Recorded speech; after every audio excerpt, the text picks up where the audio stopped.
Hey everyone, welcome to the next episode of Partnerships in SaaS. With me today, I have Zak Pines. He's the VP of Partnerships at Formstack, one of Salesforce top partners and a real thought leader in the industry. So Zak, awesome to have you here, man. Welcome to the show. Barrett, so glad to be here with you.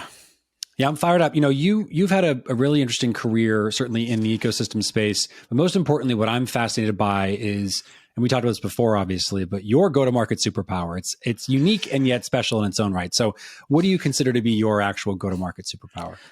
I'm going to call it integrated approach to go-to-market, to sales, marketing, partnerships. I've kind of worked across all those functions over my career. So in fact, I think in one way I describe myself as, I'm either a marketing aware sales leader or a sales aware marketing leader or somewhere in between. And actually the in between that's emerged for me, being at Formstack now for the last few years, is partnerships being a cross-functional team that touches all of that and more. And that's really captivated me over the past few years, being so cross-functional as a partnerships leader.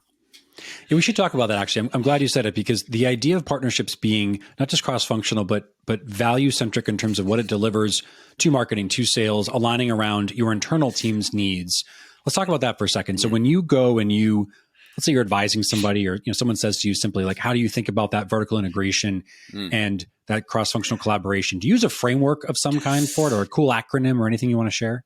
The framework is really like, how can we help? And of course, that's a framework towards partners, but that's a framework towards internal teams. I'll give you examples like sales reps. How can we help? Sales reps want, of course, referrals, opportunities, but also enablement, around, expertise, maybe co-selling, maybe, just-in-time learning based on partner expertise that can help them win a deal. Marketing, marketers are looking for subject experts. So being able to bring partners in as subject experts on specific topics, help fuel content creation.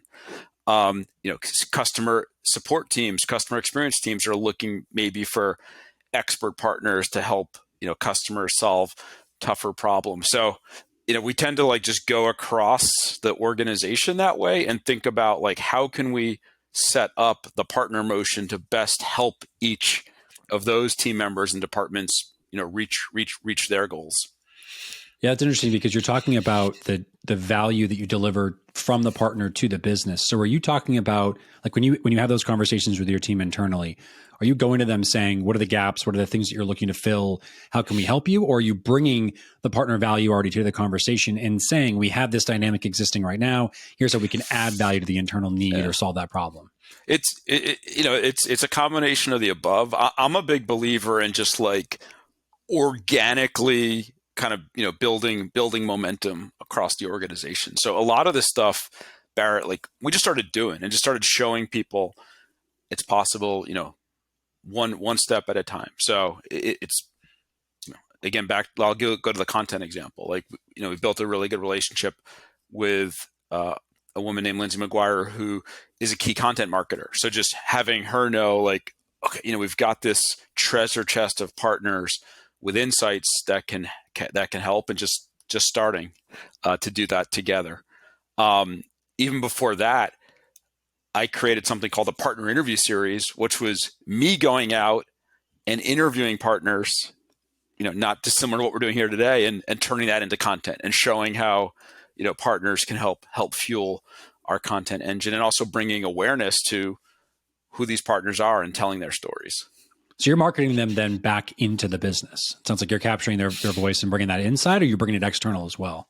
Both. Yeah, both. Right. But the internal marketing is just as important, right, as the external. Yeah. And so when you talk about engaging your internal teams, you said marketing, you said sales, you said CS, I imagine products in there. Yep. It's a holistic approach, I would assume. Holistic approach. Product is a great audience as well, because what we've found, again, to give perspective, we work across, lots of different ecosystems. HubSpot is one. Salesforce has been a high growth area for us.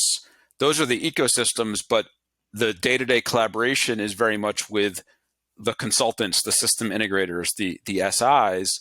And what I like to say is those folks know our products better than we do. They're out there implementing with customers. They're pushing the use cases to the upper limits, to the boundaries. So no better resources to give our product team product insight, product feedback. And that's been another huge win-win, Barrett, where giving product team access to people that can give them insight they might not be able to get otherwise, but also have partners feeling great that their voice is heard around where we're going as a business. Yeah, that's smart. I don't want to lead you too much. I obviously read some of your content, and I think this is something that you've talked about that's fundamental to the description you're giving in terms of the interactions you're building. But you talk about building a community, not a channel. It's about the development of that ecosystem and, more importantly, the community aspect of it. So when you describe what you are, which is like, how do I capture the voice of both parties? How do I bring them together? Is there a process that you're using outside of the organic things you're describing in terms of you reaching out as an individual? So if I think about building this, right, I come to you tomorrow and I'm like, I want to build a community. How do I do that? What are some of the start off kind of jumping points I can use? Yeah, I mean, there's a lot to that community, not a channel. In our case, well, let me talk about that for a minute and then I'll answer your question. I mean, community, not a channel. The word channel always bugged me. To me, channel was always, it was this very traditional, like, partner model. We've got it. I think it even goes back to, the days of, software being distributed through, distributors and channels. And it was very much about, what can somebody do for us as a business? What's the channel doing to perform? It's very outward based. To me, the community was bringing people in. And if I was someone, I want to be brought into a community, I want to contribute, I want to participate in ways that we're describing here, like working across the organization. To build a community, I think you need to know who your target audience is and what they care about as a first step, and then you can grow that. Again, in our case, just sort of how we grew organically, we found this persona of a consultant, a power user, someone who wanted to become a product expert and build great solutions with software like Formstack. So a lot of our engagement is around bringing those people into our community and creating a forum for them to continue to develop their expertise. It's interesting because there's even the way HubSpot, just to sort of compare apples to apples in that sense, or apples to oranges, I guess, in some ways. But when we actually built our program, similar to what you're describing, we looked for how our customers were benefiting from other businesses. We observed that, for example, this is many years ago, but marketing agencies were helping our customers to market better. Yep. So kind of a logical next step to say, well, why don't we think about a way to add value to those agencies, because they're already doing it for our customers. And sort of the ethos, if you will, of our ecosystem was that it was born from that. And then to your point, thinking about delivering value back to those, I'm doing bunny ears here, but those customers, the folks that are giving value to your community, what are some of the ways that you think about giving to them? Because obviously we're both talking about giving in return. So what's that look like for you guys? Yeah. So another, I seem to always be developing these catchphrases. Deposits. The value of a deposit is a way we think about it, and deposits is a step towards engagement. So always talking to my team about engagement. What are we doing to engage partners day to day? A deposit. What could a deposit be? A deposit is helping somebody. If I'm a consulting firm, what are some ways you can help me? We've talked about some already today, but I'll give another example. It could just be, hey, we have a customer who would benefit from your expertise, a possible services engagement, and making sure that doors are open that way. And that, we're thinking of how we can help those firms create a win-win for a customer and a services firm. A deposit might be examples we gave earlier of, hey, we want to feature you in some content that we're creating. We want to give you a forum for your voice. A deposit may just be providing, the right information to someone at the right time to show that, we're thinking about their business. So lots of different ways to do deposits. Interestingly, Barrett, I should tell you that, we started the Formstack partner team 3 years ago. It was a team of 2. We've grown it one step at a time. We're now, in double digits in terms of our team size, and we've been able to show the economics every step along the way. But one of the first exercises I did early on with Bryce, who was our first partner growth manager, his OKRs literally were tracking, the number of deposits that we were making to partners in that particular quarter. And we just tracked it, one deposit at a time. And that was the North Star. That was the main focus for him in that role. See, that's so different though, because if you talk to a lot of leaders, they'd say like, well, what are those partners delivering? How much revenue did they drive? What's their, overlaid impact? How can we look at influenced revenue and things like that? You're saying the opposite.